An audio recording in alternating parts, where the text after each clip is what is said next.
May 25th, 2025. And also, this is Tyler Kettle. This is a reading of In Space, Don't Hear Clean. I don't even know how to start this. You don't even know who I am. I don't know who you are. Why should I be talking to you? Maybe you're all I got, so I guess I'll take it.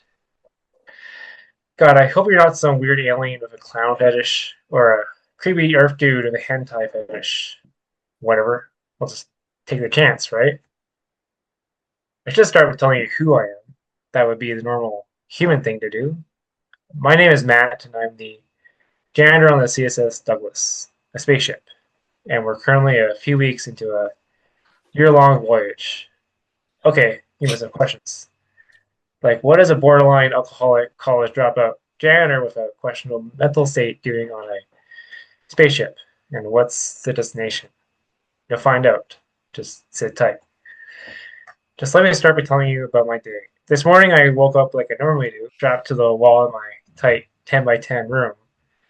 Except for the small TV, my violin, and the various cubbies filled with my clothes and other things, there's not much else.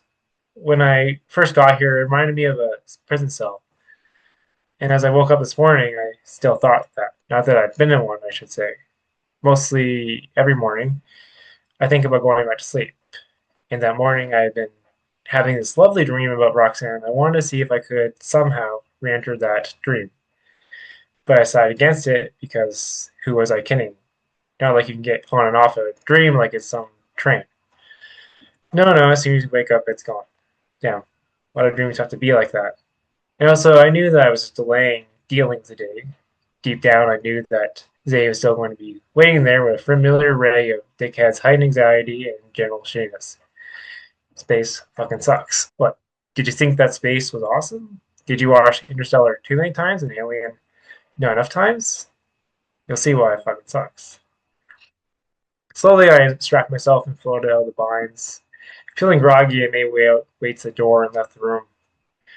Entering a long hallway, there was a window before me with a view of outer space. It was pure darkness out there except for two small portals, or rips as the crew seems to like to call them. A few days ago, there was only one. You know about these, right? If you don't, you must be an alien in the farthest corner of the universe, or a human who lives under a rock, under another rock. In case you haven't, which honestly confusing me, we'll do a little history lesson. Not right now, though, maybe later. As I floated away from the window and down the hallway, I wondered, not for the first time, why the others have their quarters on the other side of the ship, but I'm stuck here. Is it because this ship is more susceptible to being hit by an asteroid? If so, that's like sticking someone to the bottom of the ship. If the crew hits an iceberg, I'm guessing I'm not making it out. One asshole thing to do something. I saw something in the corner of my eye and glanced out the window, seeing a large piece of space rock float by, mere feet from the window. I moved back, terrified as I tried to remember what the procedure was. I knew it had something to do with. Fuck, I have no clue. Thankfully, the asteroid moved away from the ship and back out into space, releasing me from my fruitless scavenger hunt for my mind. Floating there, I took breaths in and out as I tried to calm myself. Thought of Earth, Roxanne, Seinfeld, and waterfalls. Everything I could do to bring myself down. Terrified that one of these asteroids is going to slam into the ship and kill me, while the others will get into the escape pod and leave my frozen body floating Earth. What assholes. Allowing the fear to exit my body, I floated farther down the hallway and entered the cramped dining room. It's a bit bigger than my quarters, with drawers of food, or as I call it, the wall cuisine along one side. In this large cabinet, there are trays of burritos, pasta, and hot dogs, all freeze dried for your displeasure. Hey, it's not like space is known for its fine cuisine. I floated to the cabinet and picked my way up to it. I was in the mood for a burrito as I was growing sick of having oatmeal. Luckily, I found the breakfast burrito drawer near the top and quickly put the frozen breakfast item into the food warmer, which is basically like a more powerful microwave. As my breakfast cooked, I floated over to the coffee machine and took off one of the plastic coffee flasks with a long straw off of the machine. Then I connected to the device and filled it with coffee. A beep announced that my breakfast is ready, and I headed over to a coffee in hand. I reached the food warmer and took out my hot burrito. Everything ready, I drank my coffee, took a few bites from my food. Even though it's been a few weeks, still can't get used to the lesser taste of everything. Before I left, some of the astronauts I talked to told me that food was going to be different, amongst other things. At the time, I didn't really pay attention to them. I was more worried about dying, but now and every morning since, food tastes so dull. Like I know there are sauces into this burrito, but I wouldn't know. It could be one of those like hot sauces, and this and I still would think it was ketchup or something like that. Starting to see why space sucks. Even with the barely lackluster breakfast, I still found some enjoyment in it. How? I don't know. You have to find something good in everything, right? As I ate and drank my coffee, I floated up into the air, as if I didn't have a care in the world. In that moment, I allowed myself to only think about my dull, tasteless breakfast, and oddly, my mind let me do that. As I hung there, I didn't notice Jessica float into the room. What are you doing? The breakfast meeting has already started. She glared at me with large, intense eyes. Her long, orange hair moved around her. Oh shit. I looked at the clock on the wall. My bad. Sorry, I'm coming. Floated towards her. Fucking waste of space, I heard Jessica whisper under her breath as I followed her out of the room. As we moved down the hallways, I wish that Jessica would be nicer to me. I mean, I think she is closer in age to me. We're more peers in it than the others. Shouldn't we get along? Clearly, she does not agree. It wasn't long before we arrived at the command center.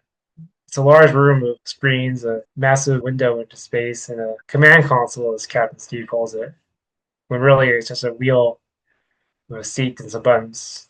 Okay, maybe I'm simplifying it.